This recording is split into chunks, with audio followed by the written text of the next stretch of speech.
Donc, les listes. On va juste faire une petite section ici, Markdown. Donc, 1, 2, 3. 3.1.3.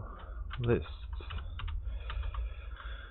Donc, les listes. Les listes, c'est une liste, en fait, directement. Ce n'est pas un vecteur. Ok, ça ne sert pas seulement à enregistrer des nombres. Donc, je vais te donner un exemple ici. 0, 1, 2, 3, ainsi de suite. 0, 1, 2, 3, c'est quelque chose qui est indexable. Donc, tiens, on va utiliser le underscore 2, ça va nous donner 0, 1, 2, ça devrait nous donner 2. Essentiellement, c'est ça. Donc, ici, j'ai fait une liste de nombres avec 0, 1, 2, 3 dedans. De la même chose, bon, tiens, on va reprendre ici l'exemple. Squares égale 1, 4, 9, 16 et 25. Donc ça c'est notre squares. Squares de 0, comme tout à l'heure, ça va être le premier élément, donc ça va être l'élément 1, et ainsi de suite. Donc squares de moins 1, 25, moins 1 c'est le dernier élément, 25 c'est le dernier élément. Essentiellement c'est ça, comme tantôt. Donc j'ai bien fait de mentionner, c'est pas un vecteur, une liste. Donc si je prends une liste et que j'essaye de l'additionner à une autre liste, par exemple 0, 0, 0, et c'est important de séparer les éléments par une virgule. Si je sépare pas les éléments par une virgule, ça va me dire que la syntaxe est invalide. Donc virgule, et que j'essaye d'additionner cette liste-là à la liste 1, 1, 1, ça va pas me donner la nouvelle liste 1, 1, 1. 0 plus 1, 0 plus 1, 0 plus 1.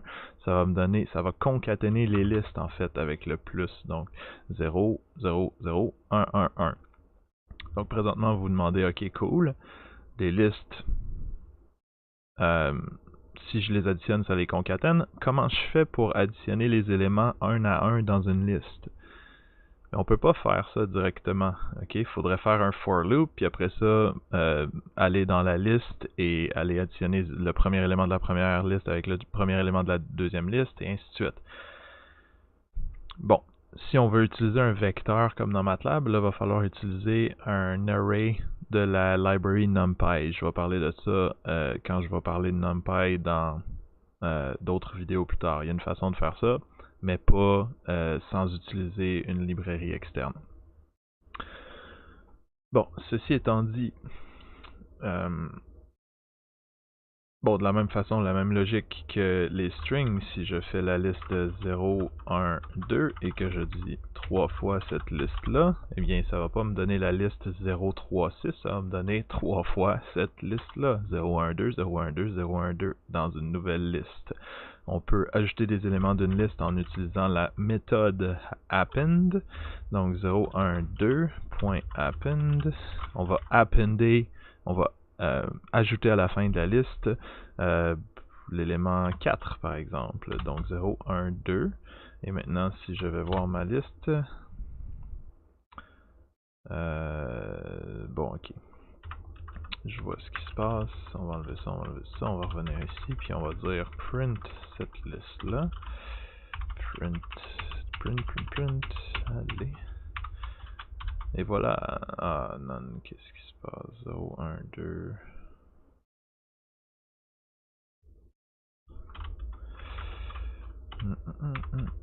A égale 0, 1, 2. Ok, et maintenant a.append 4. Et maintenant print a. Et voilà, bon, ok. Intéressant, ça veut dire qu'il faut absolument définir une liste dans une variable pour être capable de la appender. Cool.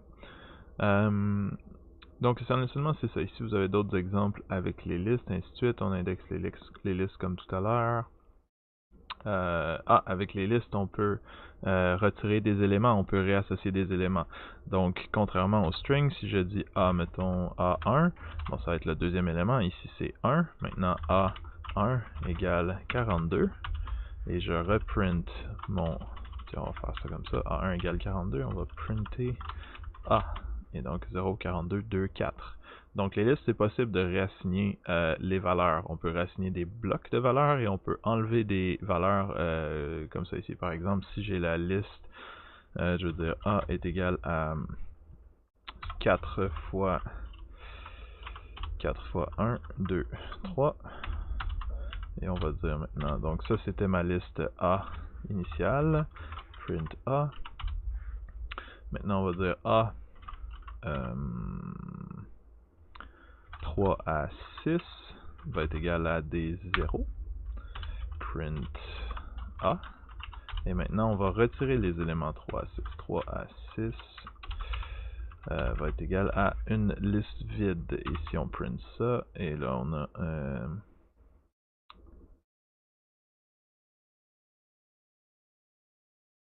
qu'est-ce qui marche pas? Donc si je fais ça...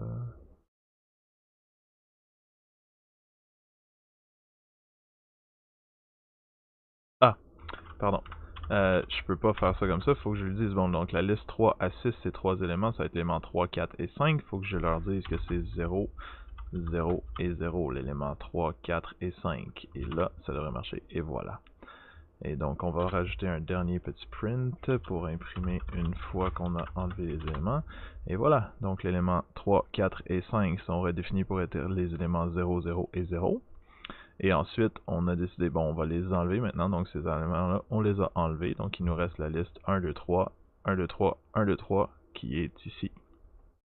Essentiellement, c'est ça. Bon, donc ici on a notre first step toward programming. Je pense qu'on a couvert essentiellement une bonne partie des listes. Le reste, on va couvrir un peu plus en détail quand on va arriver dans la vidéo sur les data structure un peu plus tard. Ça va être la partie, quand on va arriver sur les data structure, la partie 5, donc dans probablement 2 ou 3 vidéos, on va retourner sur les listes puis on va en parler un petit peu plus. On va parler aussi des 4 autres data structure par défaut de Python dans cette vidéo-là plus tard. Mais juste avant de terminer la vidéo, un petit spoiler sur ce qui s'en vient. On va parler des control flows, donc les while, les for et ces affaires-là. Donc, je vous rien, à bientôt.